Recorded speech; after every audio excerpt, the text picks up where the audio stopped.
J'ai passé 2 années en master de direction artistique. J'ai fait des rencontres plus ou moins intéressantes et même inspirantes. J'en ai passé des semaines de cours à cirer les bancs avec mes potes. Et ce qu'on peut dire de toute cette expérience, c'est que j'ai raté. J'ai raté les gars, j'ai raté hein. Qu'est-ce que tu veux que je te dise? Dans cette vidéo, je vais te raconter les coulisses du master de direction artistique. Le pourquoi du comment j'ai échoué pour pas que tu fasses les mêmes erreurs. Et aussi que tu saches un peu à quoi t'attendre si le master de DA te fait de l'œil.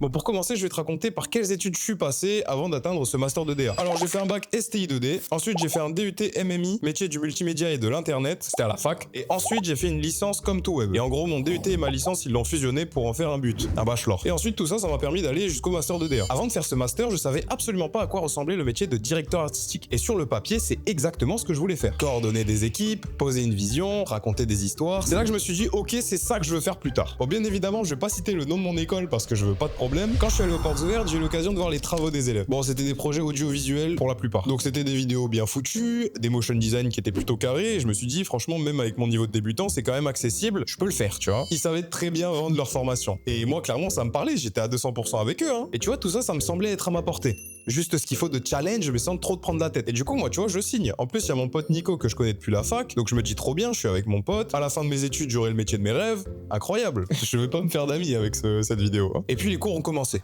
Et là, douche froide.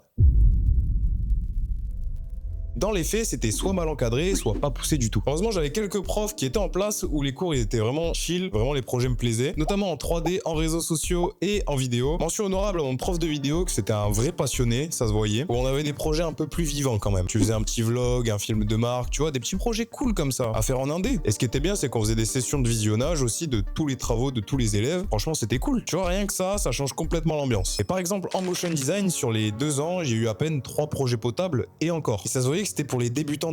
Je me rappelle par exemple en première année, t'ouvrais After Effects, tu mettais 2 keyframes, hop, projet validé. C'est ciao. Mais le problème, c'est qu'on ne poussait jamais à faire des projets ambitieux ou stylés, tu vois. Tu sentais que c'était des cahiers des charges pour répondre à des entreprises plus que pour faire de la création et de s'éclater, quoi. En vrai, t'es à l'école, tu bosses pas encore avec des clients, on peut te montrer la démarche pour travailler avec des clients, mais venez, on s'éclate. Venez, on fait des projets fictifs, random, on s'éclate, non? Parce que regarde, j'avais un des projets qui était créer une identité de marque pour des sardines. Des sardines. Je critique absolument pas l'idée en soi, mais j'ai besoin d'un truc qui me stimule un peu plus que des poissons en conserve. Et attention, ce que je t'ai cité là, c'est les matières que j'aimais bien. Le reste, c'était des matières qui faisaient pas du tout rêver. Le problème, c'est que c'est pas des mauvaises matières en soi, et que je sais pourquoi elles sont là et dans quel but elles sont là. Le problème, c'est que j'en avais rien à branler. Moi, je suis un mec qui aime créer, et ce que je veux, c'est créer. Tu vois ce que je veux dire? T'avais des matières qui me parlaient pas du tout. Management, RH, DEP, et j'en passe. Moi, ça m'intéresse pas, gros. Moi, je veux juste faire de la création. Surtout qu'en management ou en RH, on t'expliquait des trucs tellement bateaux. Genre, faut respecter les personnes de ton groupe, faut se parler correctement. Je suis plus au CP, j'ai des règles de savoir-vivre que j'ai acquises, non? Surtout en bac plus 5. On avait aussi des matières comme du blended. En gros, c'est des cours de e-learning. C'était surtout des heures de remplissage. Parce qu'en réalité, on n'avait pas du tout cours. C'était vraiment pour remplir un quota administratif, tu vois. Bon, tu te demandes si ça me faisait chier de pas avoir de cours de e-learning?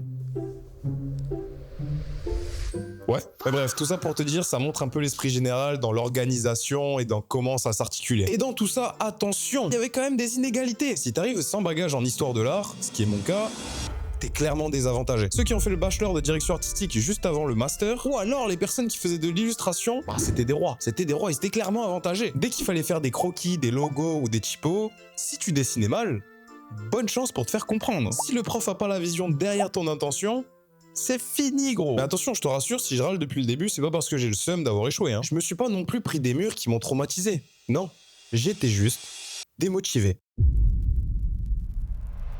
Les sujets, la plupart du temps, étaient malheureusement ennuyeux, ternes et datés. Et il y a un truc qui m'a marqué dans cette formation qui était un gros paradoxe. On était censé devenir des directeurs artistiques, le rôle central, celui qui supervise tout, mais on ne nous a jamais appris à défendre une vision, à gérer une équipe. Et quand je te dis défendre une vision, c'est présenter son produit et le vendre, tu vois, pour convaincre. Et non, dans la majorité, c'était des travaux de groupe. Il n'y avait pas de leader, tu vois, pour diriger l'équipe. C'était souvent des groupes faits par affinité. Et après, on avait des euros de groupe. C'est exactement les mêmes euros qu'au collège quand tu présentes un exposé, tu vois. T'en as forcément fait durant ta scolarité, donc tu vois de quoi je parle. Et tu vois, juste avant, je disais que ça me faisait chier de faire que du théorique et moi, ce que je voulais, c'était créer. Le problème, c'est qu'il fallait littéralement tout le temps faire des recherches. C'est logique, c'est normal, ça s'entend, mais moi, je suis un œil. On devait faire tout le temps des dossiers de conception avec des pages et des pages d'analyse, de benchmark, de références. Et je sais que ça fait partie du process et qu'on peut pas l'enlever. Le problème, c'est qu'on nous a jamais appris à savoir le faire correctement. Sauf si t'étais en bachelor de direction artistique. Et tu vois, on bricolait plus qu'on créait vraiment. Tu vois, tout ce que je t'ai raconté là, c'est globalement ce qu'on a vécu la première première année. Durant cette année, tu découvres, on redécouvre des logiciels, donc sur la technique, tout le monde est remis à niveau. Et en même temps, vers la fin d'année, on commence gentiment à te parler du DEP. Qu'est-ce que le DEP? C'est le dossier d'études professionnelles. Je le dis avec le sourire parce que putain, c'était un cauchemar. Et en vrai, c'est un mémoire, faut arrêter de jouer sur les mots. Le truc, c'est que la deuxième année tourne presque uniquement autour du DEP. Donc, écrire,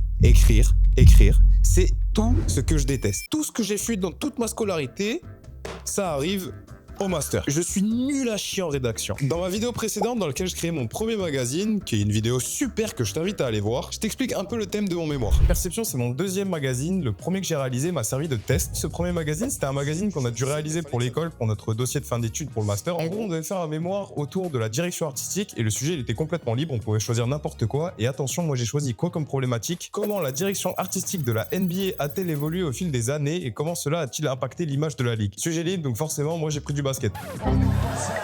Mais un petit détail que je t'ai pas dit, t'étais noté sur le fait d'aller voir la prof. Pas sur ton mémoire, hein, sur ta présence à son bureau. En vrai, si mon travail est carré et que j'ai rien à dire, pourquoi j'irai? Et surtout, si j'ai pas envie, pourquoi est-ce que je devrais être pénalisé sur ça? Surtout qu'on est en master, t'es autonome, t'es censé être un adulte. Eh non, si tu vas pas la voir, tu perds des points. C'est comme si t'étais noté sur le fait d'avoir envie d'être noté. Après, je pense que si t'es forcément obligé d'être noté sur ça, c'est qu'il y a une raison. C'est que le truc est pointilleux et que la prof, elle sait bien t'aiguiller. Mais je l'ai pas fait, et oui, je l'ai pas fait, j'avais pas envie, gros, j'avais pas envie. Eh, du coup, tu te doutes bien, hein, le karma, il m'a pas raté. Je pensais c'était carré, au final la rédaction elle était catastrophique. Et en même temps je sais pas écrire donc je suis un sgeg, à quoi je m'attendais? Je me suis mangé une tôle, un petit set, en bien, un an de travail pour ça. Hein.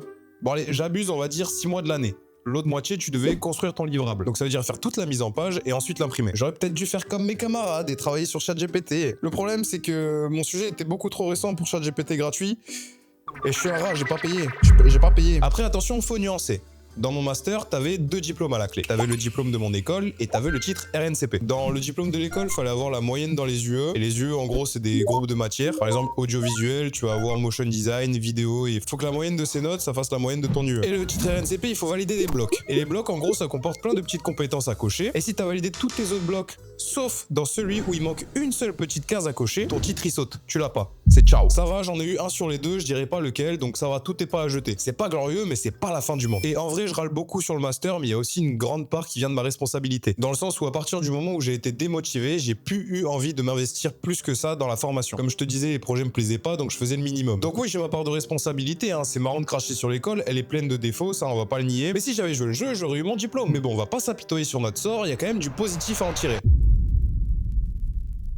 Ce que je peux retenir de cette expérience, c'est que j'ai été entouré de personnes qui étaient vraiment très talentueuses. J'en parle dans cette vidéo, je te présente 4 profils, mais il n'y a pas que eux. Et tu vois, ça m'a apporté énormément. Tu vois des gens qui se donnent, donc forcément, toi aussi, ça te pousse. Tu vois le process des autres, la façon dont ils travaillent, ça peut t'inspirer et ça peut que te pousser à step up. Moi, personnellement, ça m'a aidé sur mon projet Ascension. C'était une série de vlogs dans laquelle on traçait un peu tous les projets créatifs que je faisais dans le mois. Il y avait des projets autant scolaires que perso. Attention, les projets scolaires, c'était des projets cool, hein, c'était pas des trucs de RH. Et du coup, si je peux t'aider pour conclure, si tu veux te lancer dans ce type de master, franchement, accroche-toi. Pas parce que c'est dur, hein. On va te rabâcher toute l'année que t'es en enfer, que c'est dur, que c'est machin. Y a rien d'insurmontable. Je te jure qu'il y a rien d'insurmontable. En faisant le strict minimum, tu peux avoir la moyenne. Voilà. Et c'est un branleur de première qui te le dit. Hein. Bref, le mot de la fin, c'est que je regrette pas. Pas du tout même. Ça m'a apporté des choses, une façon de travailler, aussi minime soit-elle, ça m'a quand même aidé à me cadrer. Et puis c'était quand même fun, j'étais avec mes potes en cours. Sur ce, on se retrouve pour une prochaine vidéo. La prochaine vidéo, je me suis lancé dans un tout nouveau domaine, c'est un petit lien avec la 3D, donc reste connecté. Sur ce, c'était le Big O, on se capte. Allez, ciao!